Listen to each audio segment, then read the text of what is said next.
Cette vidéo comporte tous les commentaires d'études sur les versets disponibles dans la Bible d'études Esprit et Vie, dans la première épître de Paul aux Corinthiens chapitre 2. Verset 1. Ce n'est pas avec une supériorité de sagesse. Le contenu de la prédication de Paul ne reposait pas sur la dernière nouveauté en matière de sagesse humaine, que ce soit dans le monde ou dans l'Église. Au contraire, Paul portait toute son attention sur la vérité centrale de l'Évangile, la rédemption par Christ, et sur la puissance du Saint-Esprit, voir note suivante. Il avait conscience de ses limites humaines, de ses insuffisances personnelles, de ses craintes et de son tremblement intérieur. Par conséquent, il ne comptait pas sur lui-même, mais sur son message et sur l'Esprit, verset 4.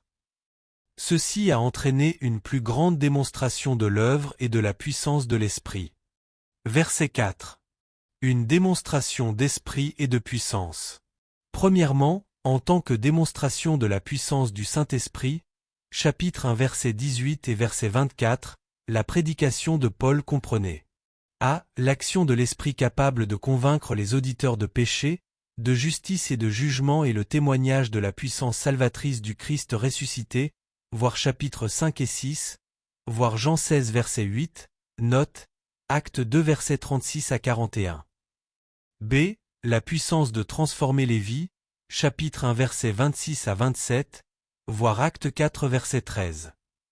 C. La puissance de produire la sainteté dans le croyant, chapitre 5 verset 3 à 5, et D. La puissance de Dieu manifestée à travers les signes et les miracles, acte 2 verset 29 à 33, 4 verset 29 à 30, 5 verset 12, 14 verset 3, 2 Corinthiens 12 verset 12. Deuxièmement, plusieurs autres passages du Nouveau Testament soulignent que la prédication de l'Évangile était accompagnée d'une puissance particulière du Saint-Esprit. Marc 16 versets 17 à 18, Luc 10 verset 19, Acte 28 verset 3 à 6, Romains 15 verset 19, 1 Corinthiens 4 verset 20, 1 Thessaloniciens 1 verset 5, Hébreux 2 verset 4. Troisièmement, tous les ministres de l'Évangile devraient prier pour qu'à travers leur ministère, a. les personnes soient sauvées, Acte 2 verset 41, 11 verset 21 et verset 24, 14 verset 1, b. les nouveaux croyants soient remplis du Saint-Esprit, Acte 2 verset 4, 4 verset 31, 8 verset 17, 19 verset 6. C. Les mauvais esprits soient chassés, Acte 5 verset 16, 8 verset 7, 16 verset 18, D. Les malades soient guéris, Acte 3 verset 6, 4 verset 29 à 30, 14 verset 10. E. Les disciples apprennent à obéir aux justes enseignements et exigences de Christ, Matthieu 28 verset 18 à 20, Acte 11 verset 23 et verset 26, voir l'article intitulé Les signes des croyants. Verset 12. Afin que nous connaissions. Les croyants peuvent comprendre les choses que Dieu a préparées pour ceux qui l'aiment, verset 9, grâce à la révélation et à l'illumination de l'Esprit, verset 10 à 16. Lorsque les croyants lisent et étudient la Bible, l'Esprit les éclaire afin qu'ils puissent comprendre la vérité.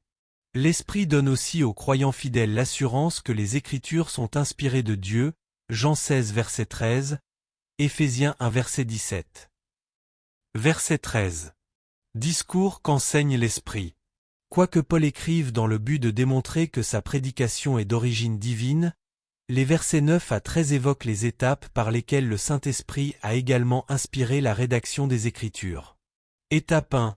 Dieu désire communiquer sa sagesse à l'humanité, versets 7 à 9. Cette sagesse concerne notre salut, elle est centrée sur Christ en tant que sagesse de Dieu, voir chapitre 1 verset 30, 2 verset 2 et verset 5. Étape 2. C'est seulement par le Saint-Esprit que la vérité et la sagesse de Dieu ont été révélées à l'humanité, verset 10, l'Esprit connaît pleinement les pensées de Dieu, verset 11. Étape 3. La révélation de Dieu a été donnée à certains croyants au moyen de la présence de l'Esprit en eux, verset 12, Romains 8 verset 11 et verset 15. Étape 4. Les auteurs de l'Écriture ont écrit avec des mots enseignés par le Saint-Esprit, verset 13, l'Esprit a conduit les auteurs dans le choix des mots qu'ils ont utilisés, voir Exode 24 verset 4, Ésaïe 51 verset 16, Jérémie 1 verset 9, 36 verset 28 et verset 32, Ézéchiel 2 verset 7, Matthieu 4 verset 4. Il faut ajouter que la direction de l'Esprit pour exprimer la vérité divine n'était pas machinale. Au contraire, l'Esprit a utilisé le vocabulaire et le style personnel de chaque auteur. Étape 5. Les croyants spirituels comprennent l'Écriture divinement inspirée lorsqu'ils étudient son contenu grâce à l'illumination du Saint-Esprit, versets 14 à 16. Ainsi, les pensées et le langage utilisés dans l'Écriture ont été inspirés par l'Esprit de Dieu. Pas un seul auteur n'a formulé une parole ou une phrase erronée. Le Saint-Esprit a préservé la parole de Dieu de toute erreur et de toute fausseté, voir l'article intitulé La parole de Dieu, et celui intitulé L'inspiration et l'autorité des Écritures. Verset 14. L'homme animal. Pour les commentaires sur ce verset, voir l'article intitulé Trois sortes de gens. Verset 16. Nous avons la pensée de Christ. Avoir la pensée de Christ signifie connaître sa volonté, son plan et ses desseins rédempteurs, versets 9 à 10. Cela veut dire apprécier et voir les choses de la même manière que Dieu les voit, les évaluer comme il les évalue, aimer ce qu'il aime et haïr ce qu'il est, verset 15, Hébreux 1 verset 9. Cela veut dire prendre conscience de la sainteté de Dieu et de l'horreur du péché. Ainsi, le fait de recevoir et de suivre l'Esprit, verset 12, détermine les valeurs du croyant et sa vision du monde qui deviennent radicalement différentes des voies et de la sagesse de cet âge, voir Philippiens 2 versets 5 à 8.